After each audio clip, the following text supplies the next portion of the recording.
આ તરફ સુરતના મહિધરપુરામાં તંત્રની કામગીરી સામે રોષ જોવા મળી રહ્યો છે। પાણી જોડાણના કામ બાદ થીંગડા મારતા રોષ જોવા મળ્યો। થીંગડા મારવા આવવું નહીં તેવા બેનર પણ અહીં લાગ્યા હતા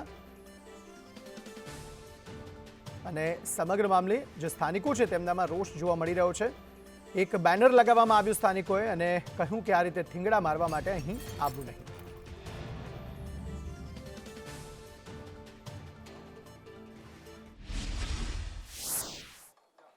સુરતમાં રહેતા સુરતીઓને પણ હવે ખબર પડી ગઈ છે કે સ્માર્ટ સિટી સુરત મહાનગરપાલિકા કેવું કામ કરતી હોય છે। હાલ આપણે મહિધરપુરા વિસ્તારમાં આવ્યા છે। તમને દેખાશે કે એક શેરી છે અને આ શેરીના અંદર કામ ચાલી રહ્યું છે અને વિકાસના કામ હોય છે, વ્યવહારિક છે। સોસાયટી અથવા તો મુલ્લાવાસીઓ ખુશ થતા હોય છે કે પાણીની લાઈન આવી, ચાલો ડ્રેનેજની લાઈન આવી, પરંતુ જો આપણે કેમેરો ફેરવીએ છીએ તો આપણને બેનરો દેખાય છે।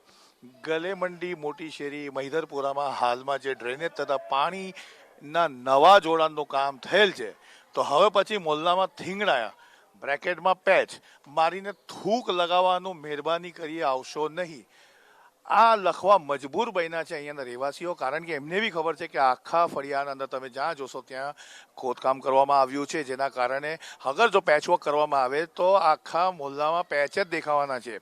સ્થાનિકોથી જાણીશું એમનું આ બાબતે શું કેવું છે। આ બેનર મારવા પાછળનું કારણ શું?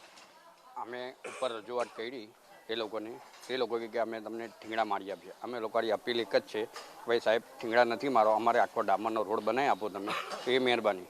એ રજૂઆત 4 દિવસથી ચાલે છે, કોઈ સમર્થું છે નહીં, એટલે અમારે આ એક્શન લેવી પડી સાહેબ। બેનરમાં તમે લખ્યું છે કે ભાઈ મહેરબાની કરીને આવશો નહીં, થૂક લગાવવા, સુરતી ભાષા છે, આ શું કહેશો? મારું નામ આશીષ જરીવાલા છે। વારંવાર અમે લોકો આ હિસાબે મીડિયા પર આવી ગયા છે। ગલેમંડી મોટી છે ને રહીશો અમે વારંવાર ફરિયાદ કરી છે। છેલ્લા વર્ષ, 2 વર્ષ, 3 વર્ષથી અમને ખાલી ફક્ત ને ફક્ત ડામરના પેચવર્ક મારીને ચલાવવા મજબૂર કર્યા છે। એ લોકોની એક જ એ હતી કે ભાઈ ડામરનો પ્લાન્ટ હમણાં બંધ છે, જ્યારે ડ્રેનેજને પાણીનું જોડાણ થશે પછી અમે તમને નવું કાર્પેટિંગ કરી આપશું। હવે એ સમય આવી ગયો છે, જ્યારે એ સમય હવે અત્યારે પાકી ગયો છે કે ભાઈ ડ્રેનેજને પાણીની જોડાણ જે થઈ ગયું છે, તો હવે અત્યારે લોકો